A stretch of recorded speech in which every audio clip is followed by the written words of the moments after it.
जब तक अपूर्णता रहेगी तब तक वह चेंज होता रहेगा, और जब पूर्णता आ गई भाई अब इसमें कुछ भी करने लायक नहीं है, पूर्ण हो गया तो संतुष्टि होगी। और फिर उसको देख करके आपको लगा, फिर हमने किसी के चित्र को देखा, अरे हमारे बनाए हुए चित्र में ये कमी रह गई, उसमें तो और अच्छे रंग उभर रहे थे, उसमें तो और अच्छा फेस दिखाई दे रहा था, और अच्छी उसमें लाइट थी। तो जैसे ही आपको फिर दिखाई दिया तो फिर आपके अंदर अपूर्णता आ गई। समझ आ रहा? तो अपूर्णता तब तक आती रहेगी जब तक कि आप अपने आप में पूर्ण दृष्टि नहीं रखोगे, और पूर्ण दृष्टि तब तक नहीं हो सकती जब तक कि आप ये ना सोच लो कि हमें कोई ऐसी चीज मिल गई जिसमें अब कोई चेंज नहीं हो सकता। क्या सुन रहे हो? मतलब ये हो रहा है कि जितनी भी चेंज वाली चीजें हैं उन्हीं को हम पकड़ते हैं, और वो सब चीजें अपने आप में इनकम्प्लीट रहती हैं, इसलिए हमें उससे कभी सेटिस्फेक्शन हो नहीं पाता है, और कुछ नहीं होता है। समझ आ रहा है? आप कुछ भी चीज ले लो, कहीं भी दुकान पर चढ़ जाओ, बस आपके लिए जब वो चीज मोह या राग उत्पन्न कर रही है, आपके लिए तभी तक कर रही है जब तक आपको उसकी पूर्ण नॉलेज नहीं है। समझ आ रहा है? उसकी हकीकत का ज्ञान नहीं है। और जैसे ही आपके लिए भले ही जैसे वस्तु अच्छी लग गई, आपने ग्रहण करने का भाव कर लिया, और अगर कहीं किसी ने आपको उसकी हकीकत बता दी, समझ आ रहा है? चाहे वो कोई भी साड़ी हो, चाहे फर्नीचर हो, चाहे कुछ भी हो, अगर किसी ने कह दिया देखो आपको दिख नहीं रहा, इसके अंदर क्रैक है, ऊपर से सब ये ना डेंटिंग पेंटिंग है, अंदर से ये ब्रेक है, क्रैक है। समझ आ रहा है? आपका मोह एकदम से भंग हो जाए। कोई भी चीज तब तक आपको संतुष्टि नहीं दे सकती जब तक कि आप उसको पूर्णता की दृष्टि से ना देखें, और पूर्णता की दृष्टि तभी आती है जब हमारी दृष्टि पूर्णता की ओर हो, और पूर्णता कभी पर्याय में होती ही नहीं है, क्योंकि पर्याय का स्वभाव ही है। पाणुभवति वयति, उत्पन्न होती है, व्यय हो जाती है, नष्ट हो जाती है, उत्पन्न हो जाती है, नष्ट हो जाती है। और जो द्रव्य है वह ना उत्पन्न होता है ना नष्ट होता है। जब आप द्रव्य को देखोगे तो आपके लिए वह जो राग भी हो रहा होगा तो हो नहीं सकता, क्योंकि द्रव्य एक समान मिलेगा, पर्यायों में ही अंतर दिखाई देगा। जब एक समानता है तो फिर कौन किसको पकड़ेगा, कौन किसके लिए प्रयास करेगा? जहां एक समानता आ गई, जहां हमें अनकंप्लीट दशाएं दिखती हैं, वहीं पर हम एक दूसरे के माध्यम से कुछ ना कुछ ग्रहण करने की चेष्टा करते हैं, और ये पर्यायों में ही होता है, इसलिए पर्यायें हमेशा अनकंप्लीट रहती हैं। Moods are always incomplete. Moods are always incomplete, we never get satisfaction by them. समझ आ रहा? कभी भी हमारे अंदर उनके द्वारा कभी सेटिस्फैक्शन हो नहीं सकता है, और इसीलिए सारा जगत आज देखोगे अनसेटिस्फाइड है। All world is unsatisfied, every person unsatisfied. समझ आ रहा है?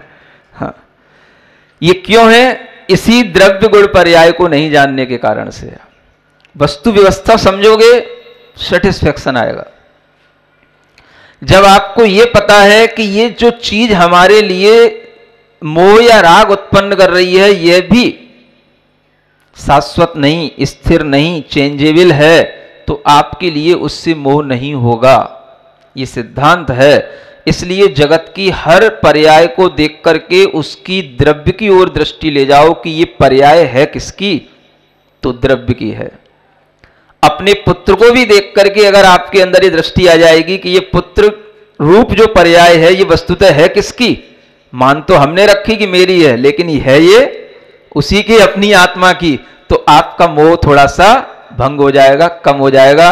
जब वो अपनी ही आत्मद्रव्य की पर्याय को लिए हुए है, तो हम उसके पर्याय पर अपना अधिकार कैसे जमा सकते हैं? अपने आप सब चीजें आपको अलग अलग दिखाई देने लगेंगी। समझ आ रहा है? फिर नहीं दिखाई देगा तो मोह आपके ऊपर फिर चढ़ जाएगा, तो फिर आपको नहीं देखने देगा, फिर उस मोह को हटाना, फिर देखने की कोशिश करना। समझ आ रहा है? जब आपको मोह रहित होकर के देखोगे तो आपको हर पुत्र में अपना पुत्र नजर आएगा, हर माँ में अपनी माँ नजर आएगी। आपके लिए कहीं पर भी कोई भी ऐसा भाव नहीं आएगा कि ये केवल मेरे लिए, सब कुछ सबके लिए।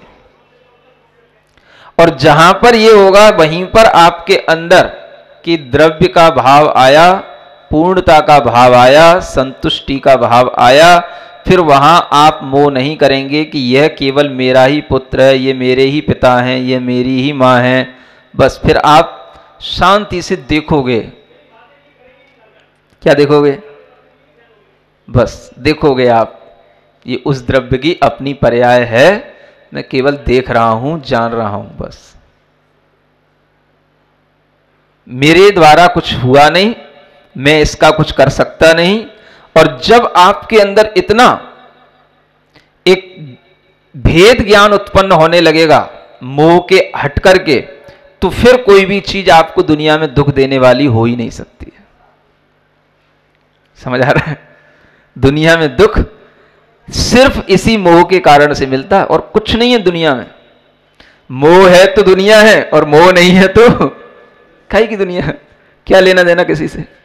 जब हमें सब दिख ही रहा है कि हर द्रव्य अपनी अपनी पर्यायों में मग्न है और अपनी ही पर्यायों को उत्पन्न करके उन्हीं से मोहित हो रहा है, तो उस द्रव्य को भी जब ये पता नहीं है कि वो क्या कर रहा है, तो हम उसके लिए क्या कर सकते हैं?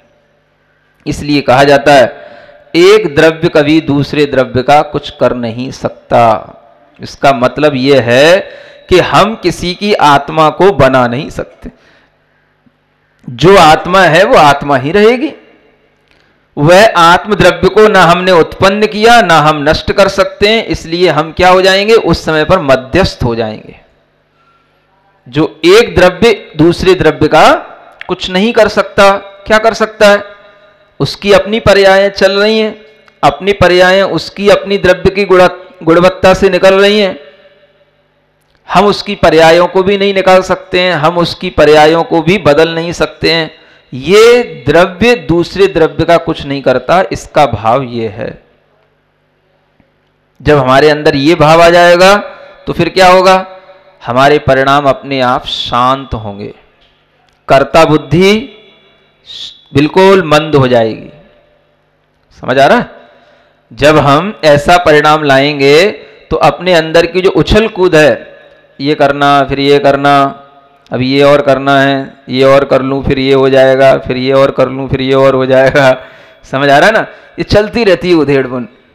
हाँ, और इसी के कारण से उसका कभी भी अपनी आत्मा में मन नहीं लगता है। तो ये उधेड़बुन कब कम होती है? जब हम हर चीज को देखें कि आखिर हम करेंगे क्या। बनाएंगे तो हम पर्यायों में ही हेर फेर करेंगे, द्रव्य तो कभी बनने वाला है नहीं। तो द्रव्य को हम जब बना नहीं सकते हैं तो हमारे अंदर का कर्ता भाव अपने आप शांत हो जाता है। हमें कुछ करने की जरूरत नहीं है, मध्यस्थ हो जाने की जरूरत है, शांत हो जाने की जरूरत है। हम किसी के लिए कुछ भी करेंगे तो वह केवल पर्यायों तक ही सीमित रहेगा, द्रव्य में कुछ भी नहीं किया जा सकता। सिर्फ पर्यायों में ही होता है, द्रव्य में कुछ भी नहीं होता है। ये द्रव्य को जान करके, पर्यायों को जान करके जो व्यक्ति अपने मोह पर इस तरीके से कंट्रोल कर लेता है, उसी को इस ज्ञान का फल मिलता है। ज्ञान का कुछ फल होता है कि नहीं होता है? कि द्रव्य गुण पर्याय पढ़े जा रहे हो महाराज, पढ़ाए जा रहे हो महाराज, कुछ इसका फल क्या है ये तो बताओ। है?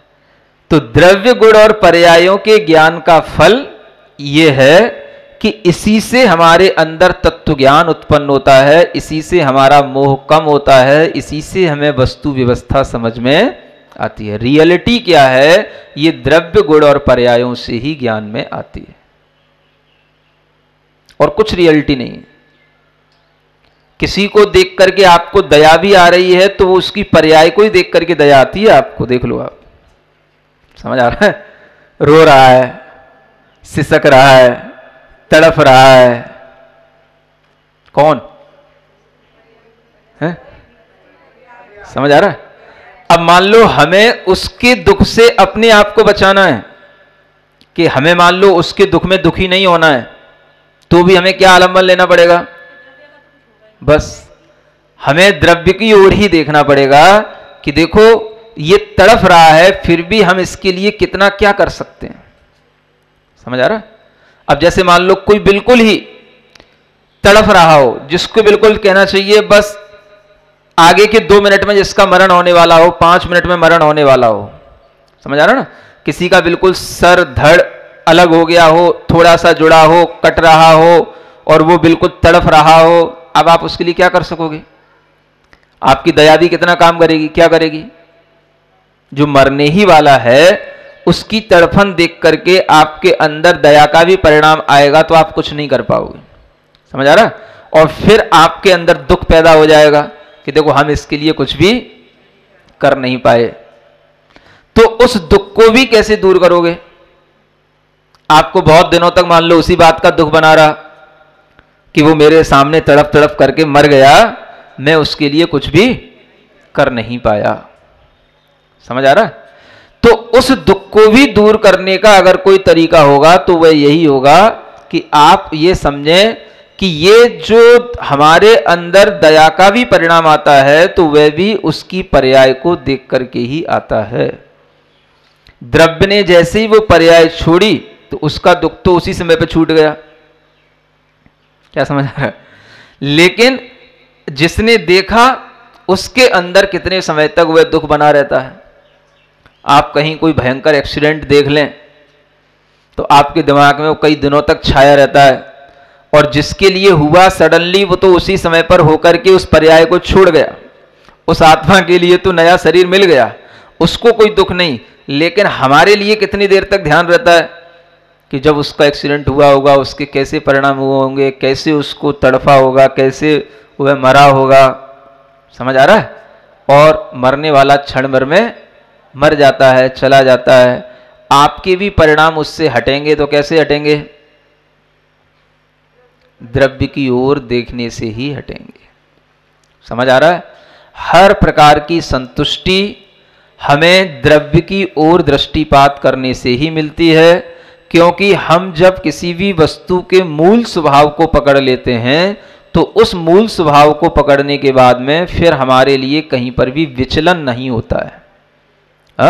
जो मन में किसी भी तरह का विचलन होगा वह तभी होगा जब हम उसके मूल स्वभाव को ना पकड़ करके उसकी शाखा की ओर देखेंगे। फल था, टूट गया, समझ आ रहा है? नष्ट हो गया, गिर पड़ा, उसमें भी दुख हो गया, फिर आ गया फल उसी पर, फिर अच्छा लग गया, फिर तोड़ लिया, फिर खा लिया। समझ आ रहा है? फिर नहीं दिखा, फिर दुख हो गया, फिर आ गया, फिर हंस गए, फिर ले लिया। कब तक चलता रहेगा ये? चलता ही रहेगा। वो फल तो नहीं कहेगा कि भाई मेरे से दृष्टि हटाओ। क्या समझ आ रहा है? अगर आप उस वृक्ष की ओर देखेंगे तो फलों के गिर जाने से, फलों के आ जाने से आपके अंदर कुछ भी नहीं होगा। समझ आ रहा? न राग, न मोह, न किसी भी प्रकार की खेद खिन्नता, कुछ भी नहीं होगी। लेकिन जब आप केवल फल की ओर देखेंगे तो आपके अंदर सब कुछ उत्पन्न होगा। यही वजह है आचार्य कहते हैं कि द्रव्य कभी भी नष्ट नहीं होता, वह कभी भी उत्पन्न नहीं होता। द्रव्य के स्वभाव को देखो, द्रव्यत्व गुण की ओर अपनी दृष्टि रखो। पर्याय नष्ट होती हैं, उत्पन्न होती हैं। आप नहीं भी कुछ करेंगे तो भी होंगी, और कुछ कर लोगे तो भी होती रहेंगी। आपके कर्तापन का कोई ज्यादा फर्क पड़ने वाला नहीं है द्रव्य के ऊपर, है ना? तो ये परिणाम जब हमारे अंदर आएगा तब हमें द्रव्य गुण पर्याय के पढ़ने का फल मिलने लगेगा। मोह की कमी होना, परिणामों में शांति संतुष्टि उत्पन्न होना, ये इस द्रव्य गुण पर्याय को जानने का फल होता है। पर्याय एक उगती दिखती यदा है, तो दूसरी मरण भी करती। पै द्रव्य भर को लसता, उत्पन्न हो न मिटता ध्रुव संपदा है। आगे कहते हैं परिणमदिशयं दव्वम गुणदोय गुणंतरम सदविशिष्टम तम्मा गुणपज्याय भणिदा पुणदव्वमेवत्ति।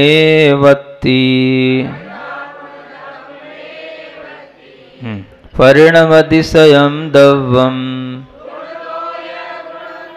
सदविशिष्टम तम्मा गुणपज्याय। थोड़ा थोड़ा सा अंतर आ जाता है भावों में। पिछली वाली गाथा में जो बताया था उसमें पर्याय उत्पन्न हो रही है, पर्याय नष्ट हो रही है, द्रव्य वही रहता है।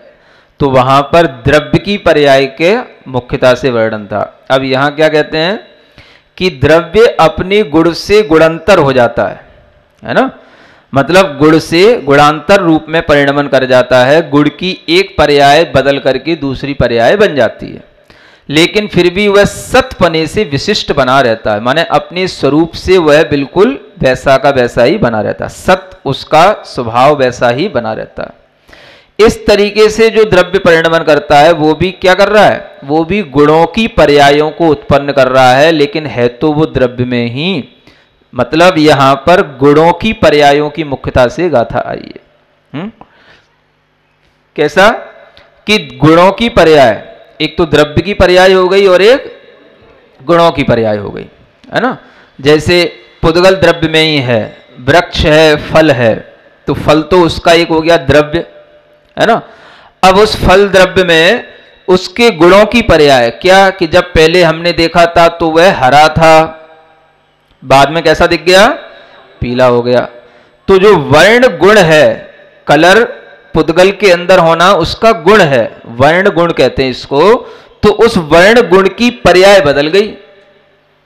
पहले क्या था, हरापन था, अब क्या आ गया, पीलापन आ गया। ये उसके गुणों की पर्याय बदल गई, लेकिन द्रव्य तो वही रहा। आम्र द्रव्य तो वही है, जो पहले था वही अब हमें पीलेपन के साथ दिखाई दे रहा है। इसलिए द्रव्य वही रहता है, गुण से गुणांतर होकर के उसकी पर्याय भर बदलती है। क्या समझ आ रहा है। कभी कभी आपसे कोई कहता होगा पहले तो आपका कलर बड़ा अच्छा था, अब आपका कलर थोड़ा सा, हाँ कैसा हो रहा है, और अच्छा हो रहा है। समझ आ रहा है। तो जो कलर जो है थोड़ा सा कैसा हो रहा है, हल्का सा फेड हो रहा है, डाउन हो रहा है? तो क्या है, अब भाई पर्याय है, एक जैसे कैसे बनी रहेगी हमेशा, है? गुण की पर्याय, वर्ण गुण की पर्याय हमेशा एक जैसी बनी रहेगी क्या?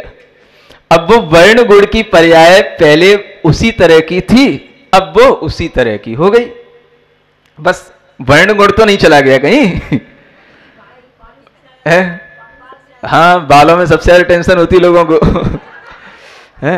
बाल पहले तो आपके काले थे, अब क्यों ये लाल लाल हो रहे हैं? सफेद नहीं होते, अब सीधे लाल हो जाते हैं। एक जमाना था जब पहले बाल काले से सफेद होते हैं, अब काले से लाल हो जाते हैं। सफेद कब हो जाते हैं पता ही नहीं पड़ता, है ना। तो ये भी क्या है, हाँ वो सब समझ रहे हैं मेहंदी लगी है कि क्या लगी है। तो वो कहने का मतलब यह है कि आखिर ये सब क्या है, वर्ण तो कोई ना कोई है ही है। अगर आपकी दृष्टि केवल उसके गुण पर रहे, देखो अभी दृष्टि पिछली गाथा में किस पे ले जा रहे थे हम आपकी, नहीं द्रव्य पर। हाँ, पर्याय को देख करके दृष्टि कहां जाए, द्रव्य पर, तो भी जो है आपके लिए शांति मिलेगी, हाँ, उद्वेग नहीं उत्पन्न होगा। और अगर द्रव्य पर ना जाए तो चलो गुण पर ले आओ, पर्याय से हटाओ दृष्टि।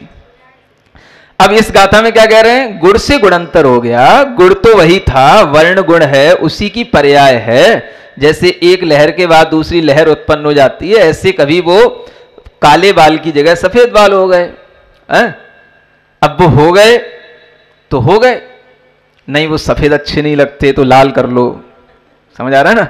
हाँ, तो ये क्या हो गया, ये हमने उसके गुण के परिणमन को स्वीकार नहीं किया। हमारी दृष्टि किस पर रही? पर्याय पर रही, गुण पे नहीं रही। और गुण पे होगी तो कोई ठीक है भाई, सफेद हो गए, क्यों हो गए? हो गए तो हो गए, मुझे बालों से पूछो, मेरे क्या पता है? शरीर का परिणमन है, हो गए तो हो गए। अब क्या किसी के होते नहीं है क्या? हाँ, अब सबके ही होते हैं, हमारे भी हो गए तो क्या बात हो गई?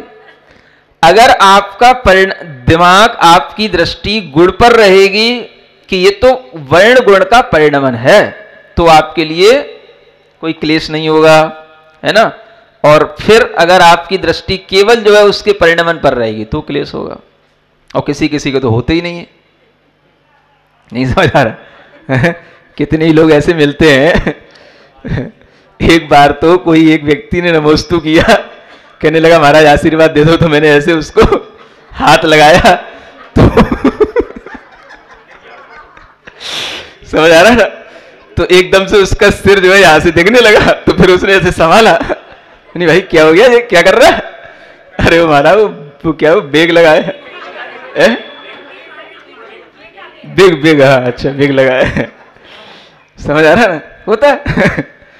तो देख के भी नहीं लगता कि मतलब इतनी सी उम्र, लड़का ही है 25 साल का 26 साल का, और देख के भी नहीं लगता कि जो है उसके लिए बाल ही नहीं है। हाँ, और वो उसके साथ ऐसा था, तो बिग लगा करके वो काम चलाता था। तो अब तो वो कब तक, तो अब वो खुद तो जान रहा है कि नहीं हमारी स्थिति क्या है। तो कभी भी हमारे लिए ये जो विकल्प आते हैं अनेक तरह के, ये सिर्फ हमें पर्यायों को ही लेकर के आते हैं। समझ आ रहा है? गुणों की ओर देखोगे, द्रव्य की ओर देखोगे तो कोई विकल्प नहीं है। द्रव्य है, पुद्गल द्रव्य है, पुद्गल द्रव्य के गुण हैं, गुणों का परिणमन चल रहा है, चलता है। कभी लाल हो जाएगा, पीला हो जाएगा, सफेद हो जाएगा, काला हो जाएगा, हो जाएगा, हो जाने दो। अब लोग तो इतने होशियार हो जाते हैं कि अगर मान लो उनने ये गुण से गुणांतर हो जाना, गुण की पर्याय निकल जाना, ये सीख लिया है ना, और उनने जो है अपने बाल सफेद के लाल कर लिए हैं, अब उनसे कहो तो कहेंगे महाराज क्या फर्क पड़ रहा है, आप भी क्यों विकल्प कर रहे हो? वो भी पर्याय है सफेद, और ये हमने जो ऊपर से मेहंदी लगा ली है लाल, ये भी पर्याय है। समझ आ रहा? पर्याय तो है, लेकिन आप उस पर्याय को छुपाने का भाव क्यों कर रहे हो? समझ आ रहा है? उस पर्याय को आप स्वीकार क्यों नहीं कर रहे हो? जो पर्याय जैसी आ रही है उसको वैसा ही स्वीकार करो। तो वह स्वीकारता भी इसलिए नहीं हो पाती क्योंकि हमारे अंदर द्रव्य का कोई मूल्य होता ही नहीं है। हम हमेशा पर्याय का ही मूल्यांकन करते हैं, आकलन करते हैं। समझ आ रहा है? हाँ, देखने में सुंदर लगना चाहिए, जैसा होता है आकर्षक वैसा ही होना चाहिए। तो वो सब कहाँ होती हैं? सब चीजें सब पर्यायों में ही होती हैं। समझ आ रहा है? द्रव्य तो सदा सुंदर है? द्रव्य की ओर देखो तो फिर ये पर्याय से मोह छूटता है। लोग पूछते हैं ना मोह कैसे कम करें, करते कुछ नहीं, ये पूछते भर हैं। समझ आ रहा है? द्रव्य गुण पर्याय सीख भी ली, पढ़ा भी लेते हैं, पढ़ते भी रहते हैं, रटते भी रहते हैं, प्रवचन सार भी 3-3 बार 10-10 बार स्वाध्याय वाचन हो चुका होगा, लेकिन कभी भी जो है मोह में कुछ कमी दिखाई कहीं देती हो, ऐसा मुझे बहुत कम महसूस होता है ना?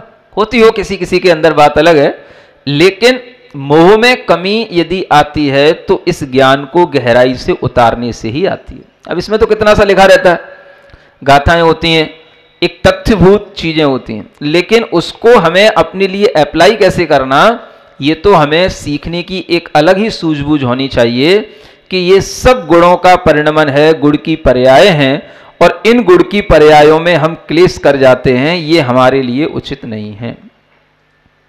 दूसरा करे करे, अब देखो कई बार क्या होता है, मान लो हमारे बाल सफेद हो रहे हैं, या हमारा रंग फेड हो रहा है, या हमारे लिए मोटापा आ रहा है, तो हमें कोई दिक्कत नहीं है।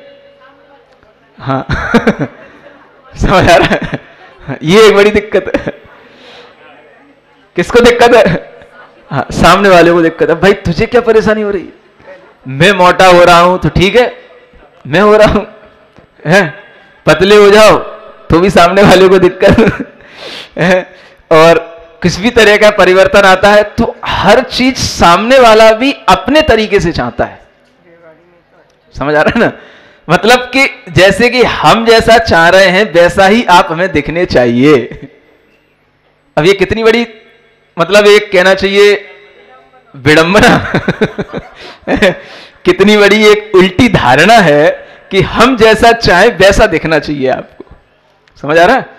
ये बहुत बड़े बड़े लड़ाई झगड़े के कारण हो जाते हैं पति पत्नी के बीच में। समझ आ रहा है ना? हाँ, ये संबंध टूटने के कारण बन जाते हैं ये सब चीजें। हाँ, ये आप इनको हल्के में नहीं लेना। हाँ, हर यही होता है। समझ आ रहा है ना?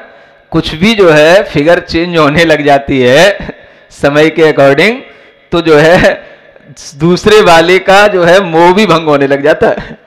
समझ आ रहा है ना?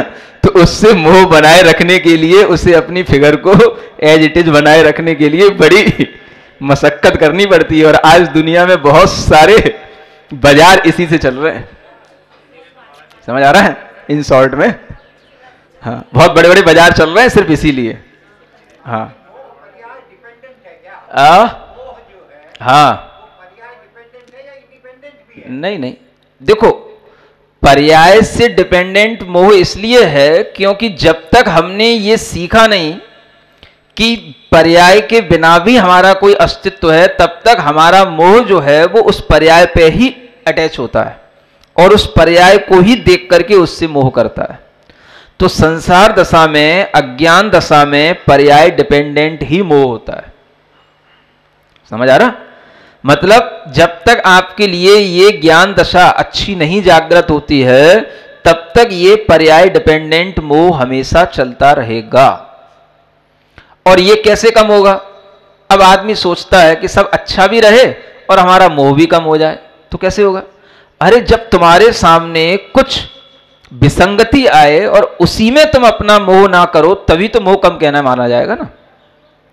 हमारे अकॉर्डिंग चीजें नहीं हो रही हैं तो तभी हमारा मोह उसमें लग रहा है, और उसी समय पर अगर हम अपने मोह को उससे बचाएंगे तभी तो मोह का पर्याय से हटना कहलाएगा।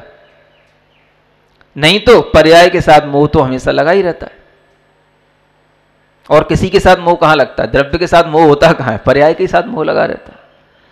तो ये चीज हमेशा चलती रहती है। बाजार इसी के चल रहे हैं दुनिया में, और कुछ नहीं है। द्रव्य की पर्याय संभालो और गुण की पर्याय संभालो, बस। पूरा मैनेजमेंट, दुकानें, यहां तक कि बच्चों की पढ़ाइयों के कोर्स भी अब यही हो गए। समझ आ रहा है? हाँ, क्या मैनेजमेंट?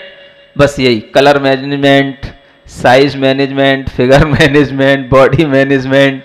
समझ आ रहा है? डिजाइन मैनेजमेंट, सब यही बस मैनेजमेंट के अब ये कोर्स बन गए। बस इसी को संभालो, इसी के लिए सबको सलाह दो कैसे आप जैसे थे वैसे रह सकते हो, रह सकते हो, जैसा चाहें वैसा बन सकते हो। बस पर्यायों को सुधारने की ही ये पूरी कला सिखाई जाती है। द्रव्य को ध्यान में रख करके द्रव्य की ओर ध्यान रखने की या दृष्टि रखने की कला कोई नहीं सिखा सकता, क्योंकि वो तो आध्यात्मिक हो जाएगा अगर वो सीख लिया तो इसलिए सारा संसार इसी भाव में चल रहा है और कुछ भी नहीं संसार में। एक दृष्टि में आप संसार देखोगे तो सिर्फ पर्यायों में बह रहा है और पर्यायों में मोहित हो रहा है। पर्यायों की संभाल सवार के लिए सारी दुकानें और सारे मैनेजमेंट खुलेंगे और कुछ नहीं है ना? कुछ भी होगा सब कुछ पर्यायों के लिए है। यहां तक कि धर्म भी पर्यायों के लिए होने लगा है। समझ आ रहा है ना? हाँ कैसे? अरे धर्म भी जो कुछ भी किया जाता है वो भी जो है उस पर्याय की संभाल के लिए ही किया जा रहा है ना। नहीं समझ आ रहा? मान लो मनुष्य पर्याय है, अब मनुष्य पर्याय हमारी बनी रहे, कम से कम हम मनुष्य ही बने रहे, मनुष्य की पर्याय हमको ज्यों का त्यों बनी रहे, बस इसलिए धर्म करते रहो। हाँ बस या देव पर्याय मिल जाए तो वो भी तो पर्याय ही है। धर्म से भी पर्याय का ही फल प्राप्त करना चाहता है, यहां तक कि धर्म ध्यान में भी पर्याय आने लग जाती है। समझ आ रहा है?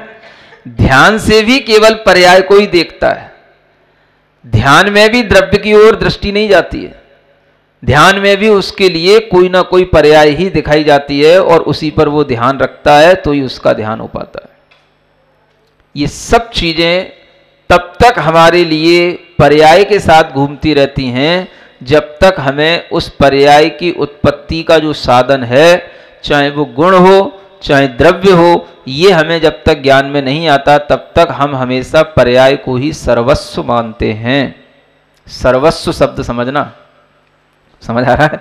हाँ, यही हमारा सर्वस्व हो जाता है। बस परिणमन चाहना और परिणमन हमारे ही अनुरूप होना, यही हमारे हमेशा इच्छा में रहता है। हम कभी भी जैसा परिणमन सहज हो रहा है उसको स्वीकार करने के लिए भी अपना मन नहीं बना पाते हैं।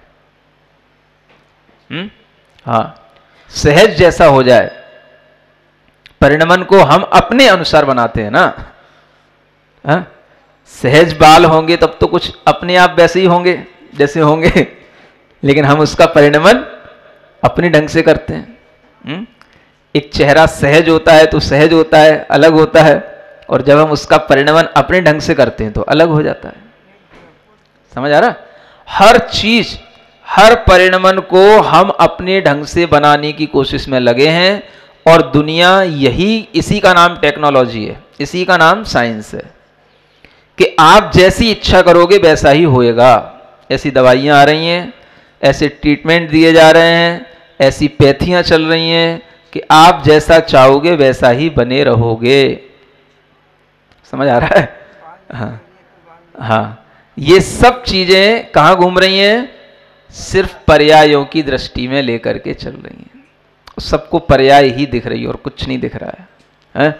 इस अंधकार में, इस कली काल में द्रव्य की बात करना भी एक तरह से कभी कभी, है ना, मतलब ऐसा लगता है कि कहीं लोगों के लिए बात पचे ना पचे तो कहीं हास्यास्पद ना हो जाए। समझ आ रहा है ना? और वो भी दिल्ली जैसी जगह में मतलब जहां सब कुछ पर्याय के लिए ही होता है, वहां पर द्रव्य की कोई बात की जाए कि वो गुणों की कोई बात की जाए तो लोगों को जो है वो चीज समझ में भी आए, तो इसका मतलब है कि थोड़ी सी वहां पर कुछ मोह की कमी होगी तो ही समझ आएगा, नहीं तो समझ नहीं आएगा। समझ आ रहा ना? ये द्रव्य गुण पर्यायों का वर्णन भी अगर मोह तीव्रता में होता है तो समझ नहीं पड़ता है, बोले क्या लेना देना इन चीजों से, जबकि तत्व दृष्टि इसी से बनती है। यही मुख्य दृष्टि है, यही तत्व ज्ञान है। समझ आ रहा है? द्रव्य का ज्ञान, गुणों का ज्ञान, पर्यायों का ज्ञान, ये आपको और कहीं नहीं मिलेगा, सिर्फ जैन दर्शन में मिलेगा आपको। इसलिए आचार्य कहते हैं कि ये सब द्रव्य ही है, और जब ये कह रहे हैं कि ये द्रव्य ही है तो वह द्रव्य कैसा है? द्रव्य शाश्वत होता है, द्रव्य कभी नष्ट नहीं होता, द्रव्य कभी उत्पन्न नहीं होता। तो तुम अपने शाश्वत की ओर अपनी दृष्टि ले जाओ तो शाश्वत सुख मिलेगा, है ना। और जो चीज शाश्वत है ही नहीं, जो चीज विनष्ट स्वभाव वाली है, उसकी ओर ही अपनी दृष्टि रखोगे तो वह चीज जब तक है तब तक सुख है, और विनश गई तो सुख भी गया, दुख तो होना ही है, वो तो निश्चित ही है, क्योंकि उसका वह स्वभाव ही है विनशने का। क्या समझ आ रहा है? हाँ, अच्छा लग रहा है? अच्छा चलो, मोह कम हो रहा है इसका मतलब, अच्छा लग रहा है तो इसका मतलब है मोह कम हो रहा है। तादात्म्य रूप गुण से गुण अन्य पाता, स्वाप ही परिणमे यह भाई, अतः स्वगुण पर्यय रूप है द्रव्य शाश्वत कहें जग। 2 मिनट के लिए इसी का ध्यान करते, आंखें बंद। ओम अरहम नमः।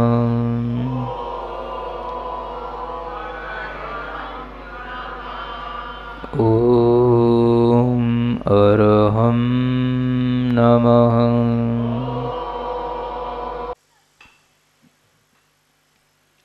शाश्वत है, कभी नष्ट नहीं हैं, उपजती हैं, नष्ट हो जाती हैं।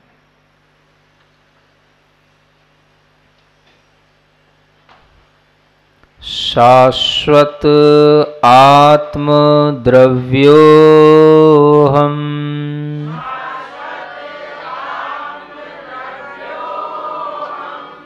शाश्वत आत्मद्रव्योऽहम्।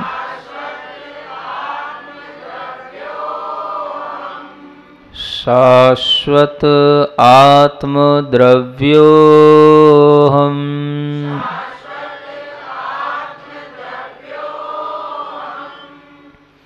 शाश्वत गुण स्वरूपोऽहम्।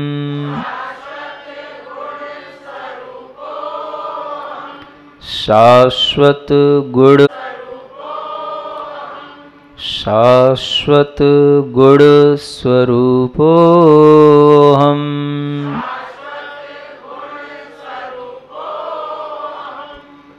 पर्याय स्वभाव रहितोऽहम्।